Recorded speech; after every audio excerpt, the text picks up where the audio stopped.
Assalamualaikum warahmatullahi wabarakatuh. Jadi pada siang hari ini saya berkesempatan bertemu dengan teman saya. Teman saya ini namanya Mas Dava, Muhammad Dava. Ini teman SD SMP saya, ini sahabat saya dari kecil. Jadi beliau ini adalah pasien positif COVID-19 yang sekarang sudah sembuh. Jadi alhamdulillah sudah sembuh ya. Ini sehat. Ini emang yang saya kenal tuh dari dulu, dari kecil sampai SMP itu emang dia itu kuat, imunnya, suka olahraga, suka bela diri, pintar matematika. Pokoknya ini mantap raya. Jadi saya akan review, akan tanya-tanya tentang apa yang dialami ketika terkena positif COVID-19. Pertama, ketika pertama kali kamu berbawa positif COVID-19 itu dari segi fisik ada yang dirasa nggak? Dari segi fisik, alhamdulillah kayak biasa, nggak ada gejala, nggak ada keluhan, Biasa ya, biasa saja. Mungkin kamu mendengar itu panik nggak? Aku kena dalam hati terbesit rasa panik. Panik ya?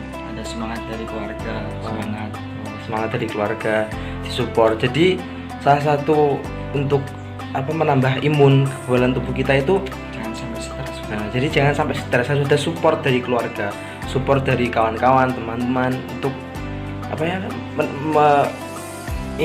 merangsang hal-hal positif ya. Dia menimbulkan hal positif. Jadi kita itu cepet sembuhnya gitu. Jadi cuma berapa hari itu? 1 bulan.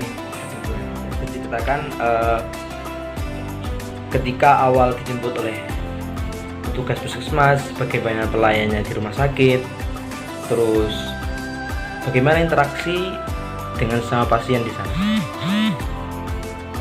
Awalnya dari pihak kesehatan desa, setelah mendengar bahwa santri diperpulangkan, saya disuruh apabila ada gejala-gejala, keluhan-keluhan seperti batuk, panas, flu gitu ya, demam, disuruh cek ke rumah sakit.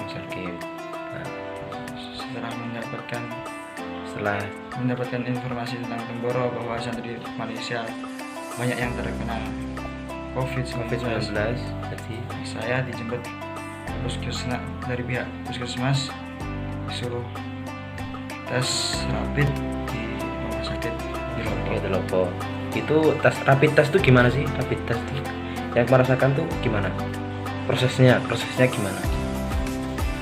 Ya, kita daftar nama, setelah mendapatkan pakai KK atau KTP, terus kita dicek detak jantung, Tensi terus diambil darah ya sini. Jadi bagian sini. Dicek darahnya, dicek detak jantungnya, dirongsen paru-parunya, bagian dada. Terus itu berarti darahnya itu seperti diteliti di lab gitu. Terus dicek, setelah mendapatkan hasilnya reaktif. Jadi virusnya itu bereaksi dengan darahnya itu. Di akhirnya itu berarti rapid testnya kamu positif gitu. Rapid testnya positif. Setelah itu tahap selanjutnya untuk memastikan kamu benar-benar positif. Setelah rapid test hasilnya positif, Ya, saya disuruh menginap rawat inap di rumah sakit, dan besoknya langsung tes swab. itu swab test itu gimana? Ya, memasukkan Apa? seperti Kayak selang gitu atau apa? kayak cotton bud, Kayak cotton bud masukin ke hidung, sama ke tenggorokan. Itu rasanya apa? Kayak hampir mau muntah gitu. mau batuk-batuk Satu muntah gitu kayak. Nggak enak kayaknya swab test. Oke.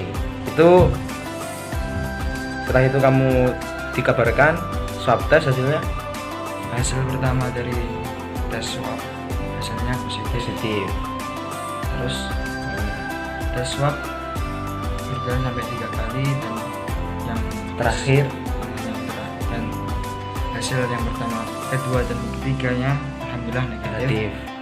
Setelah itu kamu diperbolehkan untuk pulang gitu. Jadi seperti itu perjalanannya teman saya ketika terkena COVID-19.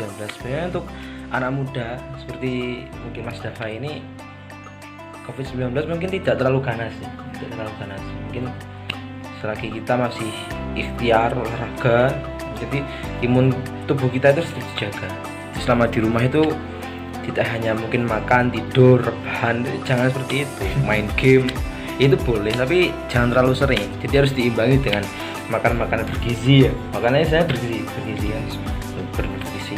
Biar rumah sakit juga menyediakan makanan yang bergizi, makanan yang bernutrisi, sehingga Mas Dava itu katanya dia cerita ke saya itu waktu pulang dari Temboro itu badannya kurus, tapi setelah masuk rumah sakit pulangnya tambah gemuk, jadi tambah besar nih badannya, sama sama dengan aku, padahal besar aku. Alhamdulillah sekarang udah sembuh, udah bisa jogging, lari-lari katanya teman-teman. Jadi teman-teman di rumah itu harus tetap hati-hati, jangan sampai meremehkan penyakit ini, karena mungkin yang kena anak muda seperti kita itu nggak apa-apa, tapi yang kita pikirkan itu jangan hanya kita, tapi mereka yang sudah mungkin lansia, yang mungkin bisa terkena komplikasi. Jadi mereka yang terkena penyakit yang lain ditambah dengan COVID-19 ini akan tambah parah, sangat fatal akibatnya. Oke, mungkin seperti itu. Terima kasih. Ini sekedar interview. Ini kan teman saya. Alhamdulillah mau sahabat dari SD, SMP. Saya kaget kena COVID-19. Alhamdulillah saya sudah sembuh. Tetap semangat.